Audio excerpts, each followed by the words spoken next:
Hi friends, welcome back to my channel. ఈ వీడియోలో చంద్రబాబుకు భారీ షాక్ అండి. ప్రముఖ టీడీపీ నేతపై దాడి, అతని భార్య కన్నుమూత. సో అతని పరిస్థితి అయితే ఇప్పుడు విషమంగా ఉంది. పూర్తి వివరాలు అయితే వీడియోలో తెలుసుకుందాము.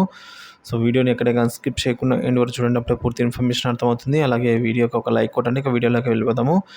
నంద్యాల జిల్లా ఆళ్లగడ్డలో నిన్న సాయంత్రం తెలుగుదేశం పార్టీ నేత ఏవి భాస్కర్ రెడ్డి, శ్రీదేవి దంపతులపై అయితే ప్రత్యర్థులు దాడి చేశారు అని చెప్తున్నారు. కానీ సొంత అన్నతమ్ముల ఆస్తి తగాదాలే కారణమని కూడా చెప్తున్నారు. సో ఈ దాడిలో ముఖ్యంగా శ్రీదేవి మృతి చెందగా భాస్కర్ రెడ్డికి తీవ్ర గాయాలయ్యాయి. హాస్పిటల్కి తరలించి చికిత్స కూడా అందిస్తున్నారు. ఈ ఘటనతో ఆళ్లగడ్డలో ఉద్రిక్తత నెలకొంది. ప్రభుత్వ ఆసుపత్రిలో శ్రీదేవి భౌతికాయాన్ని టీడీపీ ఎమ్మెల్యే భూమా అఖిలప్రియ గారు పరిశీలించారు. ఘటనకు సంబంధించి పోలీసులను వివరాలు అడిగి తెలుసుకున్నారు ఆవిడ.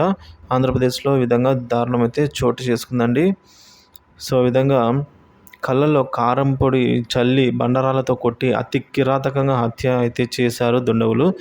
హత్యకు గురైన శ్రీదేవి మాజీ మంత్రి నంద్యాల ఎమ్మెల్యే భూమా అఖిలప్రియకు అత్యంత సన్నిహితురాలని సమాచారము. టీడీపీ నేత భార్య హత్యకు సంబంధించిన సమాచారం అందుకున్న పోలీసులు హుటాహుటిన ఘటనా స్థలానికి అయితే చేరుకున్నట్టు చెప్తున్నారు.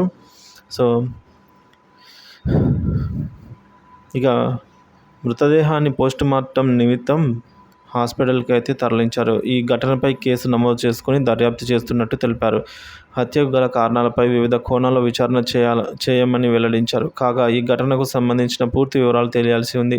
టీడీపీ నేత ఎమ్మెల్యే అఖిల ప్రియారెడ్డి గారి సన్నిహితురాలు. సో ఈ విధంగా ఒకసారిగా హత్యకు గురవడము మొత్తం ఆళ్లగడ్డ, నంద్యాల పరిసర ప్రాంతాలను అయితే ఉలికిపాటు గురి చేసిందండి. సో ఇదే తరహాలో అయితే ఇక్కడ